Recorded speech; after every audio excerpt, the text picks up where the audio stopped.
Dr. Jaishankar, with the Indian government essentially ignoring war crimes in Ukraine, not condemning Russia, not doing sanctions, you then expect, I'm totally sorry, I know what I do, with India counting on global support for in its struggle with China, its issues with China.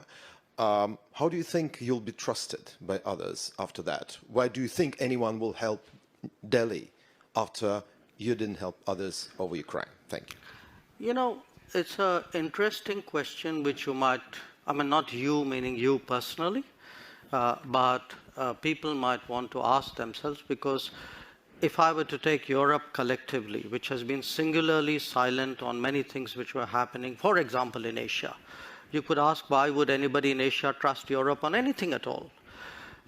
So here's the take. I don't think, I mean, first of all, I think you're mischaracterizing our position, where they have, for example, when Bucha happened, we condemned Bucha, and we actually asked for an investigation into Bucha. In terms of what is happening with the Ukraine conflict, our position is very clearly that we favor an immediate cessation of hostilities.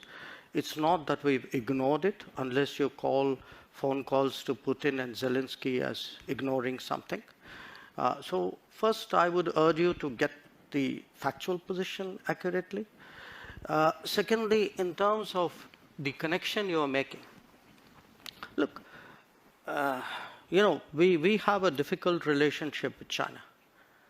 We're perfectly capable of managing it. It's, if I get global understanding and support, obviously it is of help to me. But this idea that I do a transaction, that I come in one conflict because it will help me in conflict too, that's not how the world works. So a lot of our problems in China have nothing to do with Ukraine, have nothing to do with Russia. They predate it. And there are, I mean, if we are getting into who is silent on what issue at what point of time, I could point to a whole lot of issues on which, as I said, I mean, Europe has sort of held its peace. So, I mean, it's a great polemical point you made. So I take it in that spirit.